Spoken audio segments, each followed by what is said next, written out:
Listen to me. These 29 life lessons will save 99% of relationships if you have the guts to face yourself. Most people have no idea why their relationships fail. They think it's sudden. They think it's fate. They think it's just bad luck. But I'm telling you today, that's a lie. Relationships don't explode. They erode. And unless you understand the laws that govern them, you will lose everything you care about slowly, painfully, inevitably. You cannot simply want a strong relationship and expect it to happen. Strength is earned, trust is built, not wished into existence. And if you don't pay attention to the little cracks forming under your feet, one day you will fall through without even realizing it was coming.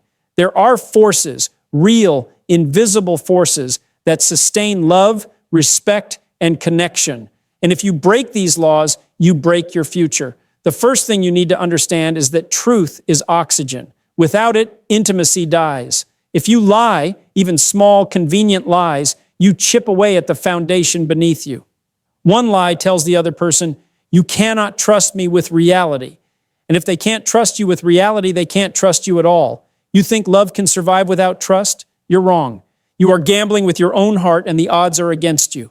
Respect is not automatic. It doesn't come because you demand it. It doesn't come because you cry for it. It is granted by another human being voluntarily, and only when they believe you are worth it.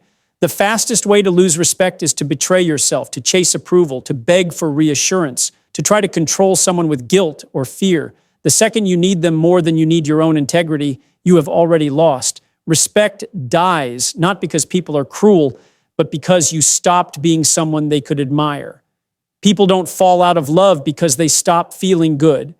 They fall out of love because they stop seeing each other. They stop paying attention.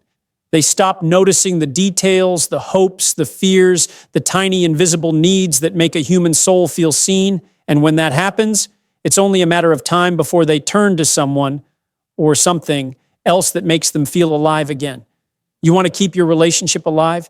Then you must become a student of your partner, endlessly curious, endlessly attentive, not to manipulate, not to control, not to keep score, but to understand. Because the moment you believe you know everything about them is the moment you start treating them like furniture, and no one stays loyal to furniture.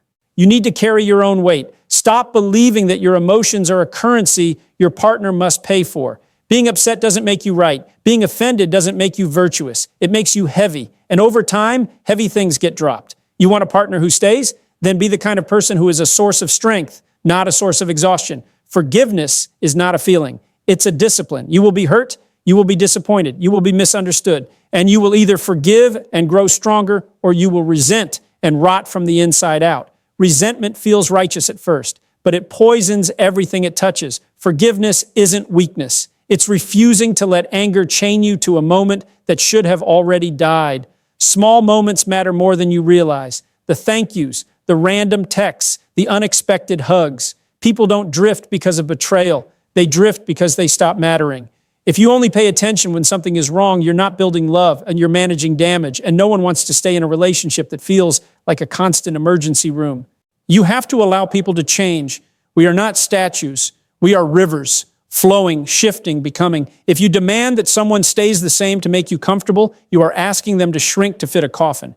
And love cannot survive inside a coffin. Conflict is inevitable, but cruelty is optional. You can fight, you can disagree, you can clash, but the moment you humiliate, the moment you hit below the belt, the moment you weaponize their deepest fears against them, you are swinging a hammer at your own future. Be reliable, show up, do what you said you would do. This sounds so simple, so obvious that people dismiss it. And yet, most relationships don't break from cheating or abuse or betrayal. They break because one person just stops showing up. They stop making promises, or they start making promises they never intend to keep. And trust, once broken, is never whole again. Attention is cheap. Respect is priceless. If you chase attention, you will be temporarily amusing. If you command respect, you will be permanently unforgettable. You have to remain interesting, not in a shallow, performative way, but in a deep, evolving, soul-level way. Stagnation is the death of attraction. The brain craves mystery, discovery, evolution. If you are the same today as you were yesterday, you are already fading from view. People are drawn to what they cannot fully predict. Become a mystery worth exploring, not a manual easily read and filed away. Do not become predictable. Predictability breeds boredom. Boredom breeds disconnection. Disconnection breeds infidelity, neglect, resentment. You don't need to be chaotic, but you need to be alive, learning, growing, shifting, becoming someone they have to rediscover day after day, year after year. Finally, understand this. Love is not found. It's built every day with words, with actions, with the tiny invisible decisions you make when no one is watching. You are either building something sacred or you are building something that will collapse the moment a storm hits. Choose wisely, because once it falls apart, you may never get the chance to build it again